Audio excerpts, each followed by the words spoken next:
Hey, what is up, everybody? This is Stevie Breach coming to you here with the Raw 5-point preview on the way to Monday Night Raw, which I believe is the go-home show to Hell in the Cell, which, honestly, in my mind, even though it has 3 Hell in the Cell matches featuring Sasha Banks, Charlotte, Roman Reigns, Rusev, Kevin Owens, and Seth Rollins, as well as Chris Jericho, probably finding some way to be involved with that match. I think that, honestly, it seems like all of the talk is about Survivor Series, which gives a real big pat on the back to Bill Goldberg, who came in last week and did his 12-year absence return to WWE. He's came back. He said all of the right things, basically saying that he wants to have this match. He wants to be a part of WWE, so his son as well as his wife, who have never seen him compete in wrestling, never really seen what made him be a star, can see, what, pays the bills for him, I guess you could say. And, see really what put him on the map. He has drawn the biggest, baddest name on the block, which is a Brock Lesnar. There's been a lot of people who are wondering why Brock and Bill were sort of trading jabs back and forth, basically trying to figure out why they were doing this. And I was wondering if it was to sell video games. And I sort of thought that was sort of weird, because I didn't think that Brock Lesnar would. He only does things for money, honestly, in my opinion. But, what is the end game for him if they're just going to have, like, one of the last commercials for the video game be a Bill Goldberg versus Brock Lesnar battle? Even though, Bill Goldberg was the guy who did the first video game commercial, to really sort of put him on the map and bring him out of the cave to try and save the day. What was the reason for doing all this? I'm sorry, there's a lady and a guy fighting in the parking lot. They look like a husband and wife, and she's throwing things out of the truck.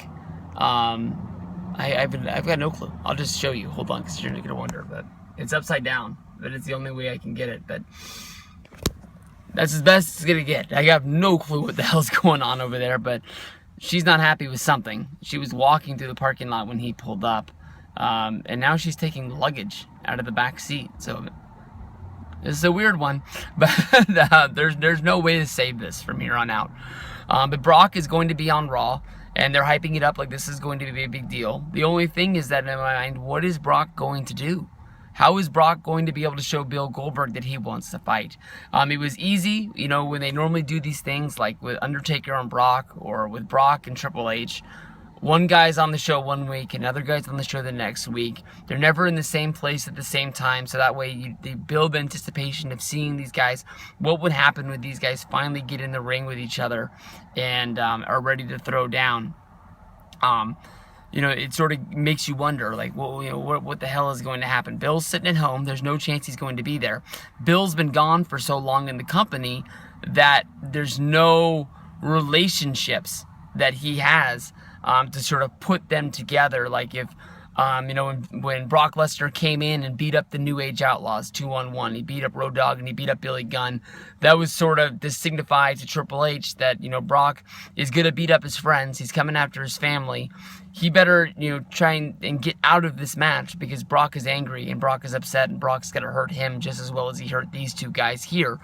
But Bill doesn't have anybody. It's not like Sting's going to be hanging around or Ric Flair's going to be hanging around, and they're going to be trying to have some comparison amongst them, basically saying, that he's beating up guys from WCW to show that, Bill Goldberg is from the past, and, they can't, be together, and all of the things like that. And I've got no clue. Now the guy's parked. Now she's got the luggage and the coach, and now they're talking. This doesn't look good. That's all I can say. But Brock, he's going to come out there, and Heyman's going to talk for him. It's pretty much going to be the same thing as last week. Heyman, knew that Goldberg was going to be on the show. So last week he was there, and he issued a warning. We issued a challenge, but it wasn't for a real challenge. We didn't think you were actually going to show up. If you show up like you say you're going to, and you accept this challenge, Brock's going to hurt you. Brock is a trained, skilled fighter who is in the prime of his career. You're a guy who hasn't been in a ring in 12 years. You get in this ring. This is Brock's ring. To steal from The Undertaker, this is his yard. This is where he hurts people. So we'll have to see what goes down. I would hate to see all the buildup of waiting 3 hours to have Brock and Heyman go out to the ring, only to see that nothing really happens because Heyman just answers the challenge. You want to fight? You got to fight. Come Survivor Series, we're going to get down because Bill's going to be on next week's show, which is on Halloween.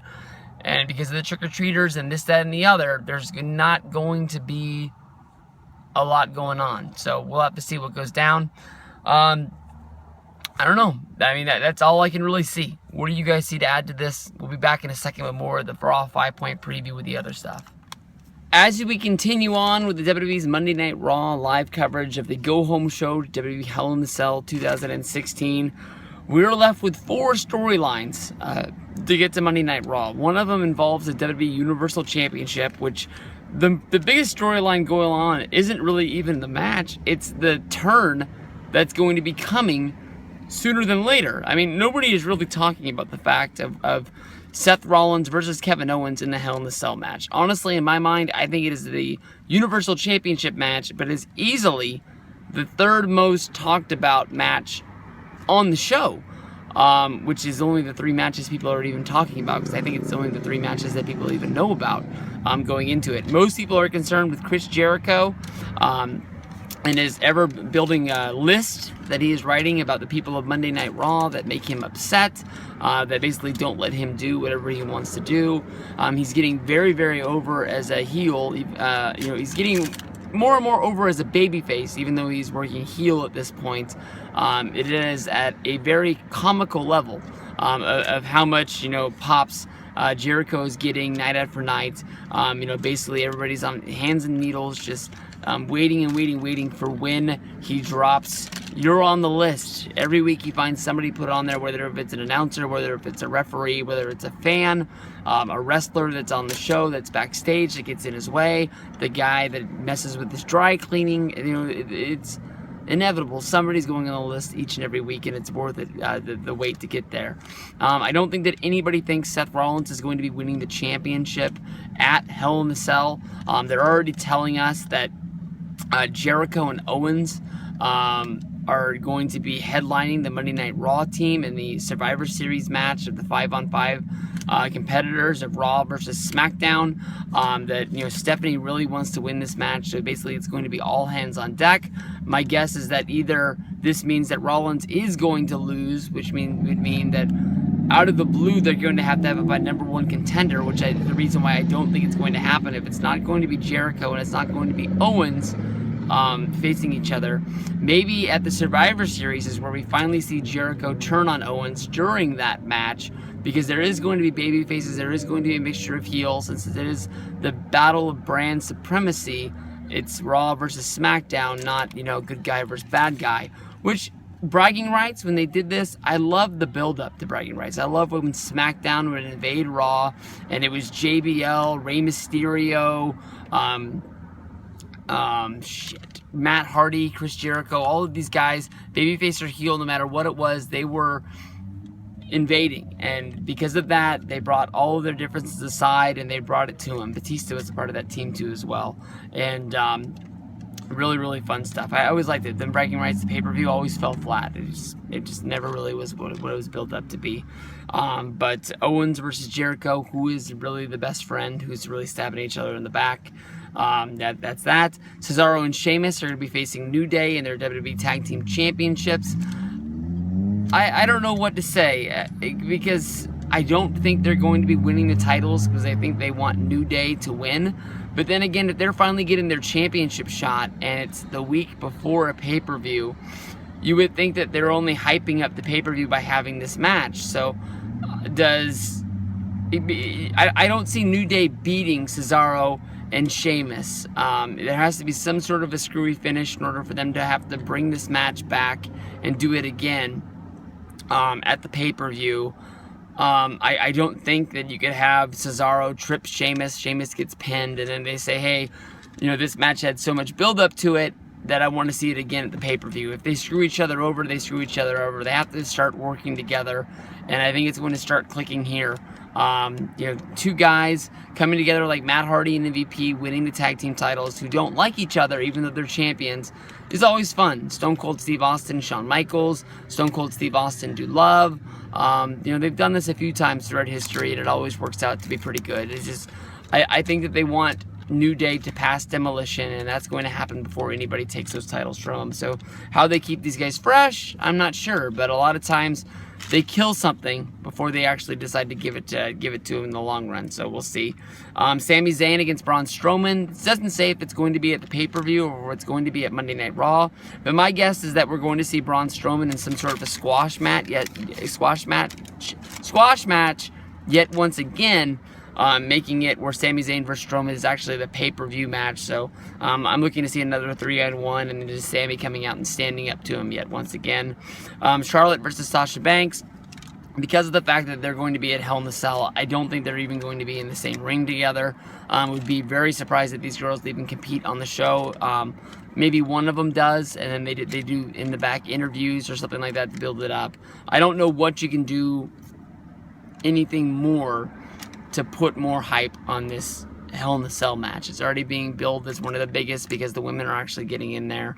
But that's going to be everything for Monday Night Raw from top to bottom. Brock showing up at the very end, more than likely in the main event slot with Paul Heyman, probably going to be highlighting the whole thing. But really, what is Brock really going to do? Goldberg's not there. He's not going to build. He's not going to beat up a Goldberg standee. He's not going to put up on the video screen Goldberg taking 100 F5s in a row for the WWE video game. That's not Brock's style.